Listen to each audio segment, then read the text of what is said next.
राम्रै पहाल्यौ न अलि पहलसम्म अब लजाएर कहाँ हुन्छ झ्याप्प पखालिदिनु पर्छ ल अलि पहलसम्म गरौँ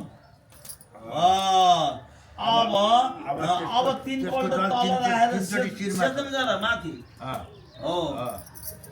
अपार संसार समुद्र से तब पुनन्तुमा ब्राह्मण पादरेण ल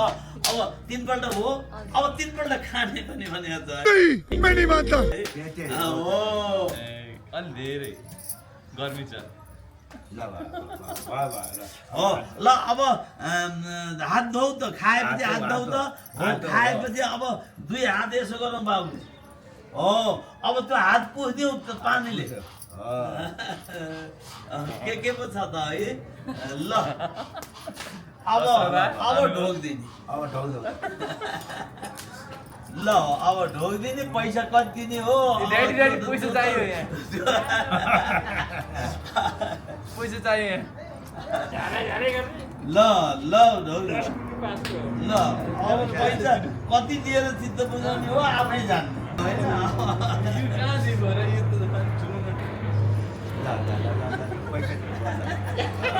ला धोके भयो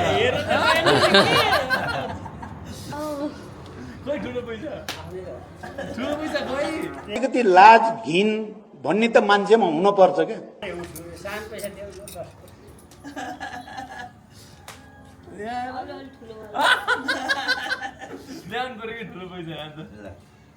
ठुलो पैसा मसँग छ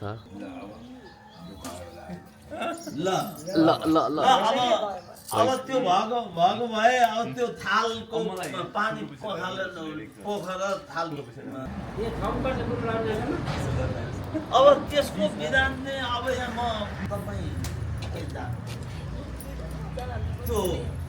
कसार बाबु अलिकति बाबु पहिले विनियोग गरौँ है त उहाँले कसार लिनुहुन्छ बाबुले चाहिँ विनियोग है घिउमा तपाईँ उहाँले चोक्ने है घिउ त्यहाँ नजिकै तपाईँले चोक्ने घिउमा ताता पानी ल्याउँछ पानी भएन छोडिदिनु ल अब त्यो कसार भुइँमा छोडिदिउँ हो विनियोग हो ल ओ पढ्नु पर्थ्यो प्राणस्ते बाबुले ओम प्राणस्ते प्राणम कसार आफूले टोक्ने र तिम्रो र मेरो प्राण मिल्यो सही एउटै हो है भनेर आफूले खाने अनि उनलाई खुवाउने अब दोस्रो फेरि अर्को तपाईँले त्यो कति खाइन्छ खाने अब दोस्रो पनि त्यसै मन पनि कहिले पनि फरक नहोस् है भनेर मन पनि मिलोस् खाने कहिले खुवाइदिने अनि अब एउटा अब हरेक कुराको व्यवहार पनि मिलोस् भनेर ल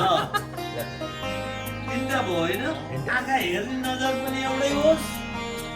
छाला भने पचा भनेको छाला शरीर पनि एउटै शब्द उसलाई पोले उसलाई पोल्छ उसलाई बोकाइ उसलाई हुन्छ भन्ने कुरो त्यस्तो एकदम मिलोस् भनेर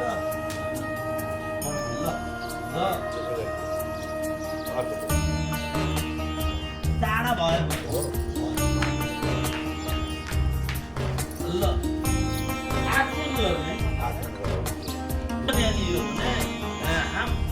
ईश्वरले तोकिदिएको 100 वर्षको आयु छ 100 वर्षसम्म चाहिँ तिम्रो र मेरो चित्त एउटै होस् अब आँखा तिमीले पनि आँखा देख्न सक्यो कान सुन्न सक्ने हरेक कुराको ऊर्जा भइरहोस् ममा पनि होस् दुईटैमा बराबरी होस् भनेर अब लगनगाको कुरा गर्ने ल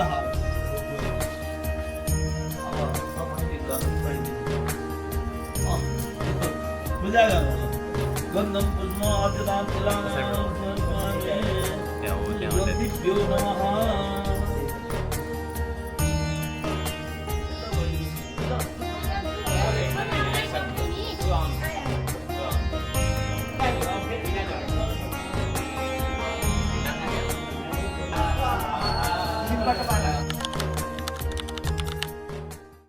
ठिक छ डन भएको हेरौँ त कपाल त बाँकी छ तर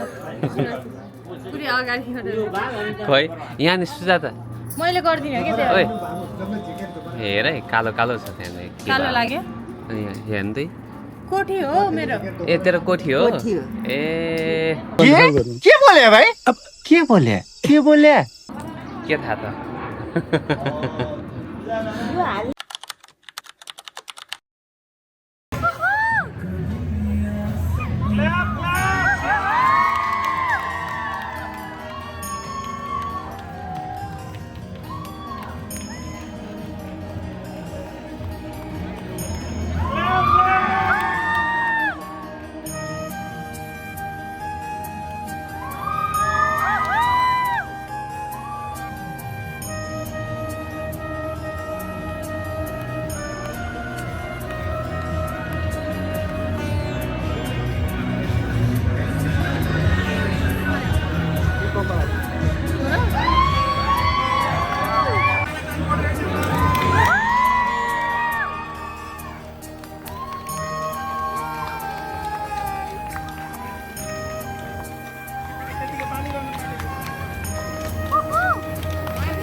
ओके